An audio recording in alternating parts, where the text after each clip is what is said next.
สบายดีพ่อแม่พี่น้องป้องปรายเบิดสุคนเนาะ FC ทางช่องบ่าวภูมิบ้านนาเนาะมื้อนี้บ่าวภูมิก็สิมาตามแนวทางพี่น้องคือเก่าเนาะสำหรับลาวพัฒนาพี่น้องโอ้เสียดายเนาะพี่น้องเนาะเบิ่งเอาผลมันออกนำกันเนาะนี่662ข้างล่างออก26โอ้ให้เด่น2อย่างดีพี่น้องเอ้ยแต่ว่า23 24 25 28แต่26มันหายไปไสแล้วพี่น้องบ่าวจับ26บ่มีพี่น้องเอ้ย เสียดายอยู่พี่น้องเข้าแต่เด่นเนาะพี่น้องเนาะเข้าแต่ตัวเด่นโอ้เสียดายพี่น้อง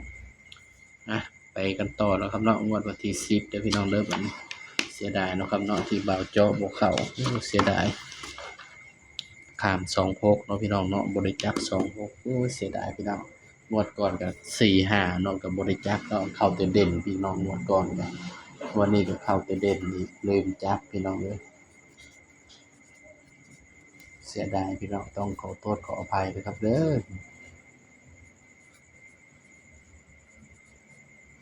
ให้เป็นสายรูดสายวิ่งก็คงสิปังอยู่ดอกพี่น้องเนาะสำหรับลาวพัฒนาเฮาเนี่ยเสียดายที่บ่าวจับคู่บ่เข้าเนาะพี่น้องเบิ่งนำกันเนาะสำหรับแนวทางเนาะพี่น้องเนาะสำหรับตัวเต้นเด้อพี่น้อง2626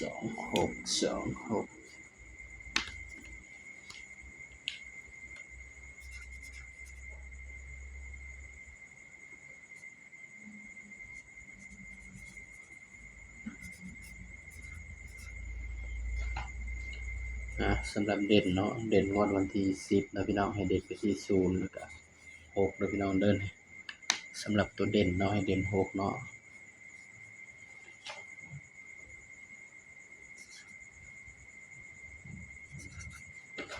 ย้ำว่าตัวเลขก็เป็นเพียงแนวทางเนาะครับเนาะมีเข้ามีหลุดเนาะ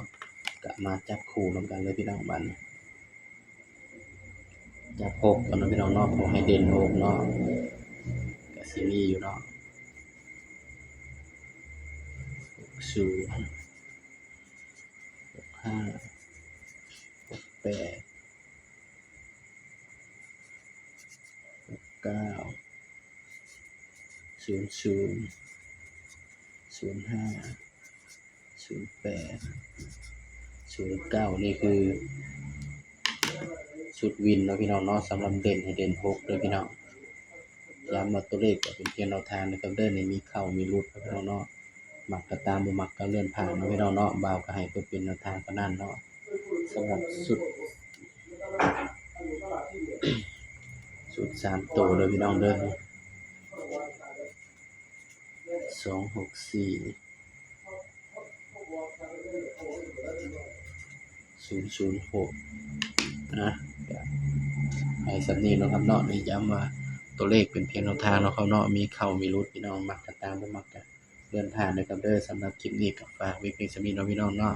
อย่าลืมกดไลค์กดแชร์กดติดตามช่องบ่าวภูมิบ้านนานี่เด้อพี่น้องเด้อสำหรับคลิปนี้ก็สวัสดีครับ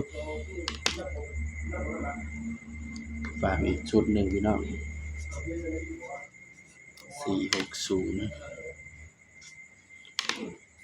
สวัสดีครับผม